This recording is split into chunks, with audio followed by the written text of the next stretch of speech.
pleasure to talk about someone who I must honor, and that is Paolo Freire, a friend and a teacher. He and I met to give joint lectures in California, became friendly over many years, and I spent a good deal of time with him both at Buche, but especially at the Ministry of Education in São Paulo when he was secretary. He is someone for whom I have the most respect of any educator in the world, and there is no doubt that in the 20th and still the 21st century, there is no one more famous, and deservedly more famous, than Paolo Freire. But I must speak honestly about the difficulties in the United States in using Paolo's work, and I must speak honestly also about how important he is today, so that we do not see him as simply a figure of the past. Because in too many places, I think throughout the world, Paolo is seen as a rhetorical figure, as if now that he is no longer with us, we can move on. And I think that would be a disaster. And the way you honor someone is not simply to say, thank you for your work, and then you move on. It is also to continue a tradition and keep it alive. And in my mind, what Paolo did was a number of things that are crucial for anyone deeply involved in critical education. It seems to me there are 4 roles of critical education that he played. The first is what we might call bearing witness to negativity, to tell the truth about exploitation and domination in education. And there is no voice historically more powerful about the realities in the third world, or what people arrogantly call the third world if you're in the first world, and no voice as powerful, it seems to me, in speaking the truth about what the lives are like and what education is not doing as well as what is doing. So his concepts of banking education, for instance, his attempts to build an education that speak back to power, provide sustenance, especially in a time of neoliberalism. So the first task of any critical educator, it seems to me, is to speak honestly, using almost biblical terms, religious terms. We would say, you bear witness to negativity. You tell the truth about what is happening. But there are other ways in which Paolo's work becomes crucial, and this is the second role, it seems to me, of any critical educator who wishes to follow this path. And while Paolo is not alone in this path, he becomes one of the most formative figures in doing also this second task. You must not speak only negatively. You must point to spaces for political and pedagogic work. That is, the task is not simply to say how bad it is, but to enable people to stand on your shoulders and see spaces for pedagogic action in ways that are crucial and liberating. And one of the challenges that he continues to give us, even though again, sadly, he is no longer with us except in spirit and memory, is in many ways to say, it is possible to do work, and here are the spaces for action. And in many ways, those people who know my work, I have tried to do similar kinds of things, to point to negativity and to do an analysis that shows the spaces for action. But there is a third thing, and this is where he becomes more powerful than I think any other figure, because not only is he doing those first 2 things of bearing witness, showing spaces for action, but in many ways he provides a role model of being a secretary for real political and pedagogic work. That is, he provides the voice of people who are struggling throughout the world, a practice of not simply leaving theory floating in the sky, but developing it dialectically in practice with real communities, real people. And his ability to grow in his understanding of that is remarkable. So as some of you may know, Paolo was challenged radically by feminist groups, sometimes by anti-racist groups, saying that he was too concerned with class, he was reductive, he was too essentializing. And one of the things that I value most was his ability to take on the criticisms and not become defensive, and at the same time incorporate within his ideas about practice the struggles by a multiplicity of social movements and social groups, without losing his clear focus on the way in which class and capitalism works in our societies. The fourth task of a critical educator, and again Paolo becomes crucial in this, is to keep alive particular traditions that are being lost. So when we are being faced with a loss of collective memory, a loss that says, in English we would say TINA, T-I-N-A, there is no alternative. What Paolo does in many ways internationally is to remind us that there are alternatives, and he keeps alive a tradition of critical education that has its iterations in many nations. But his voice speaks eloquently to the demand that education can be different and will be different by keeping alive a tradition that merges almost poetic discourse, poetic language, and religious and political discourse into one organic whole that sees people as real agents of history instead of neoliberal and neoconservative ways of thinking about people as simply economic agents who must act rationally, meaning they will act as if the world is a market and everything can be commodified. So in those four ways, it seems to me, there is no figure of last century or still in this century who performs those four functions of the most importance to critical education than Paolo. Now I must speak honestly, though, about some of the dangers of this. Because he was and is still so eloquent, he has been converted in two ways, certainly in the United States, which worries me. People search, they do not do the intellectual and political work that he did. He becomes something like a set of slogans you can throw at power, but as if words were enough. So people will write critical theory in education without knowing that you must engage in action with community movements and mobilizations in order to refine the theory, to change it, to make it conjunctural, that is, to make it specific to the situation. The situation in the United States is not exactly the same as Brazil, and in Guinea-Bissau it's not exactly the same in Brazil.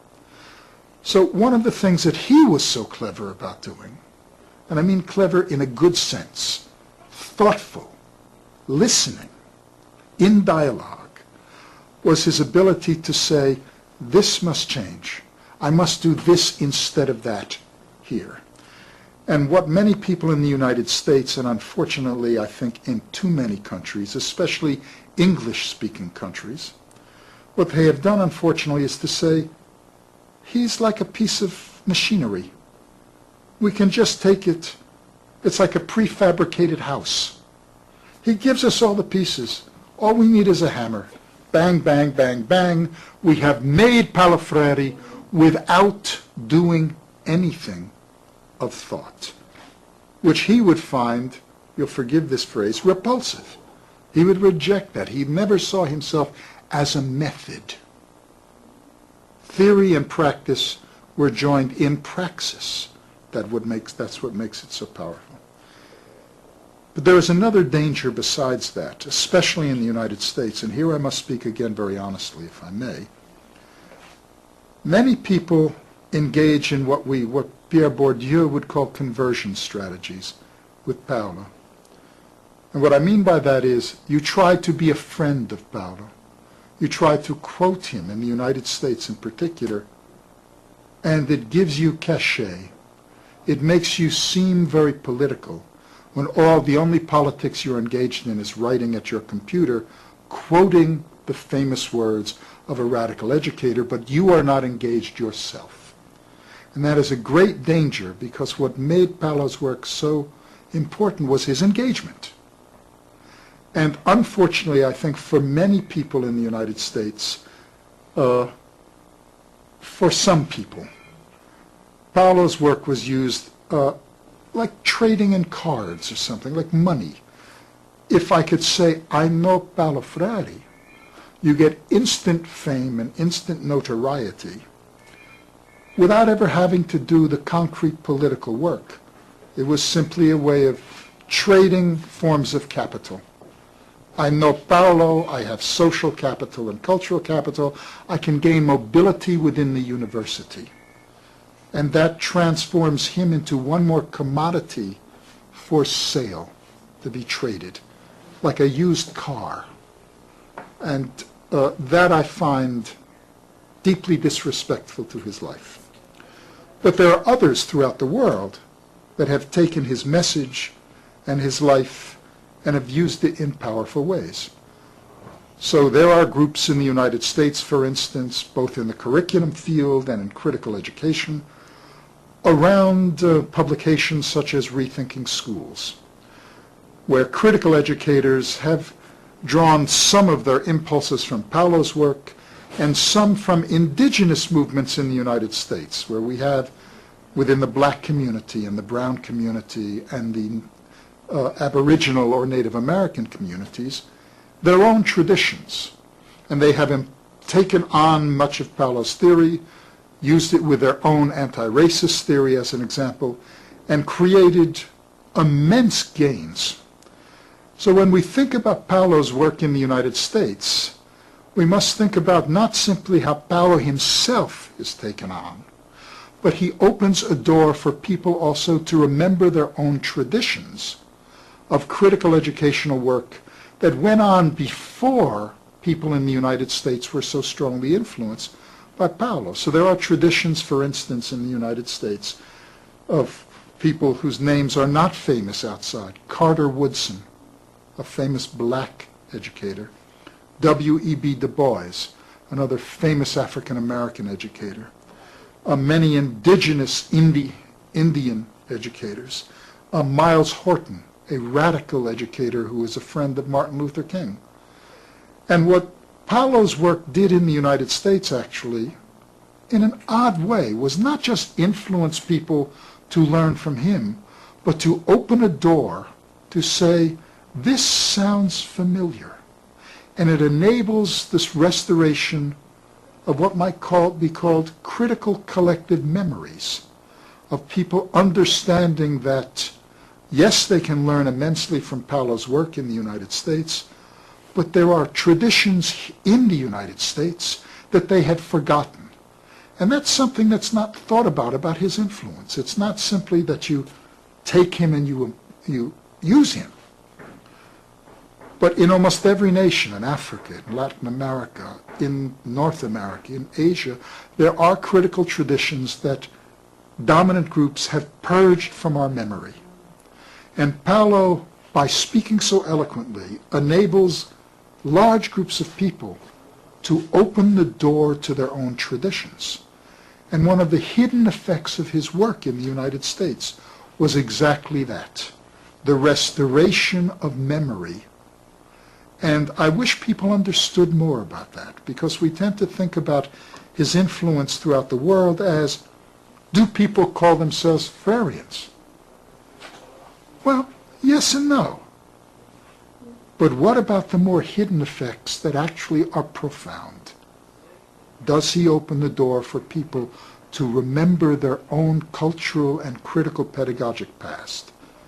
And that is actually extraordinarily powerful in the United States and in Asia. Okay?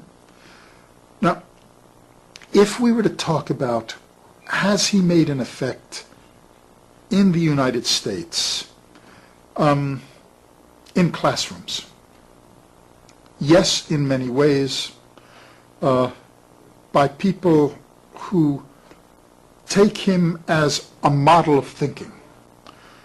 But unlike Brazil, as an example, teachers' unions in the United States are very, very weak. We do not have a Ministry of Education, but it's as if we did, that wants to impose conservative ideologies.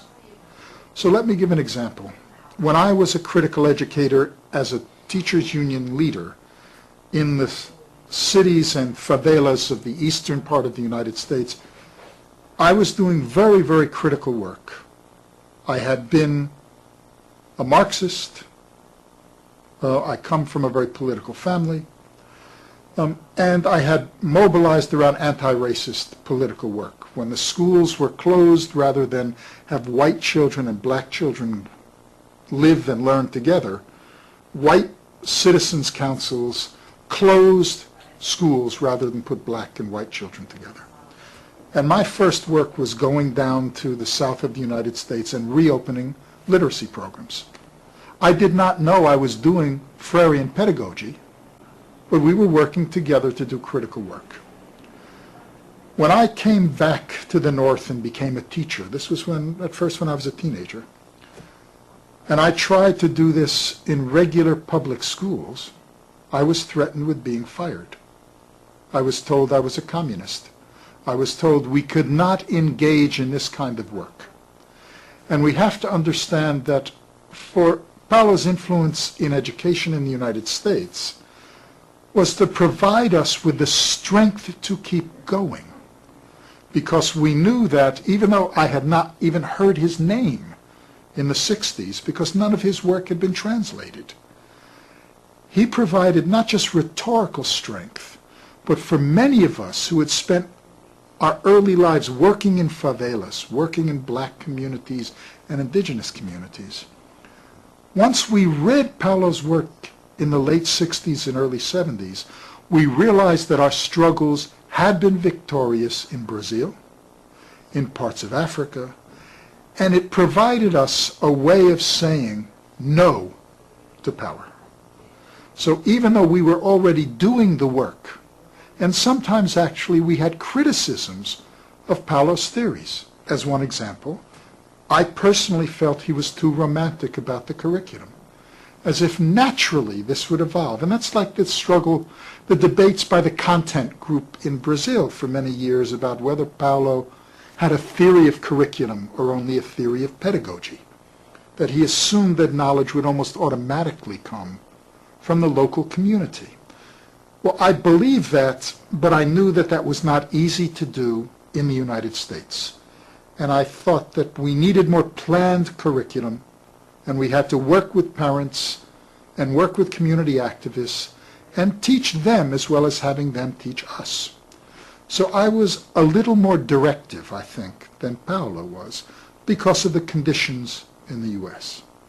But even though I had and other people had criticisms of Paulo, he still provided what we call in English the backbone, the spine, the courage, because we knew that in even worse conditions in Brazil, he was successful. Now, another hidden effect then in the United States, even though there were many, many people who could not use Paulo's work in classrooms because the United States was still is an immensely conservative nation.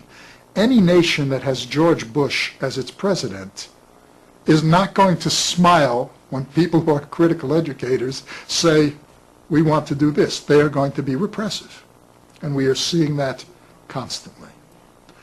So what he did then was to provide us with the strength, with the courage to go on, even when we had criticisms. Let me say a few other things about what Paulo's work did in the United States.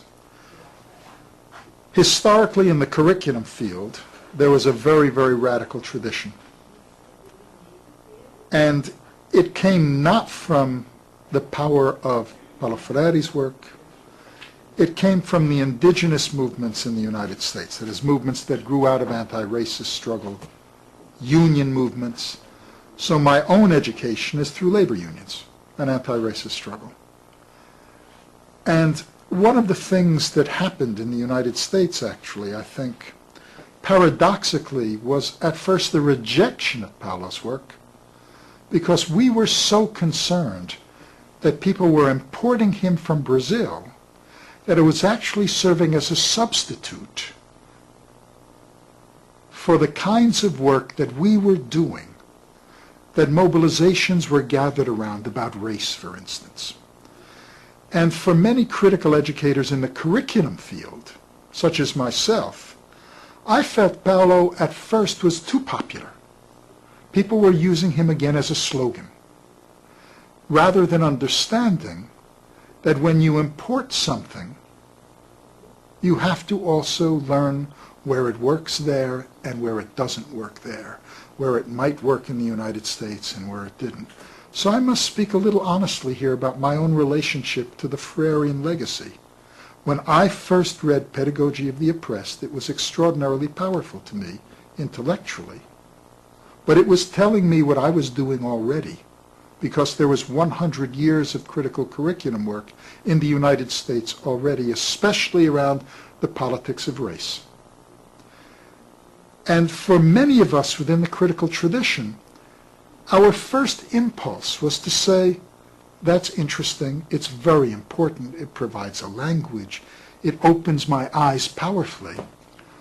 But we were very, very worried that because he had become so famous so quickly in the United States, that people would forget about the kinds of concrete work in curriculum that had already been done.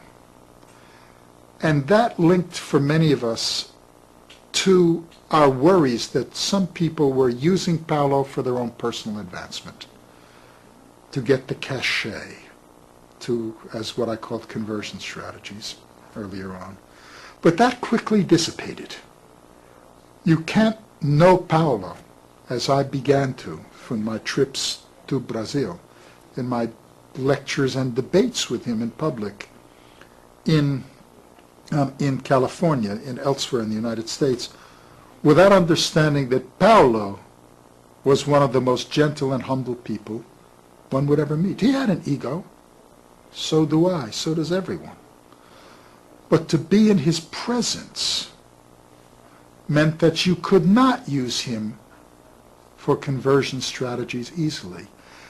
We have a very bad phrase in English called, he did not like to have his ass kissed. And what that means is, Paulo did not like people who simply went. He wanted to engage. He wanted serious dialogue. And I grew to respect him, and many people grew to respect him in the United States, I think, as he began to spend more time in the United States. Because as a person, as you began to know him, increasingly you began to see someone who understood that he was not perfect, that you understood that he loved the debate. This is what education was about. So for me personally, I grew to love him not because he was here, high up, but because he took debate and education seriously. And in my mind, the most important thing we could say about his legacy is that he provides a model for not just what critical educators must do in the classroom, what they may do in communities with marginalized and oppressed groups, but for how one must act as a person. Because if we are to replace the right with counter-hegemonic pedagogic work, the worst thing we can do is to act in arrogant ways. Because we will then drive more and more people in favelas, more and more people in marginalized groups into the arms of the neoliberals and the neoconservatives. So in summary then,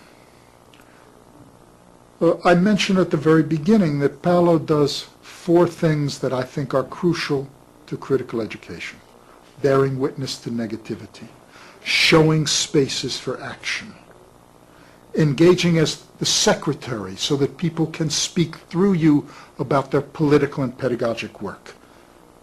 And he was brilliant about having himself used as a voice for those in struggle, and finally keeping traditions alive. I think our goal is not simply to say, let us all be miniature Freireans.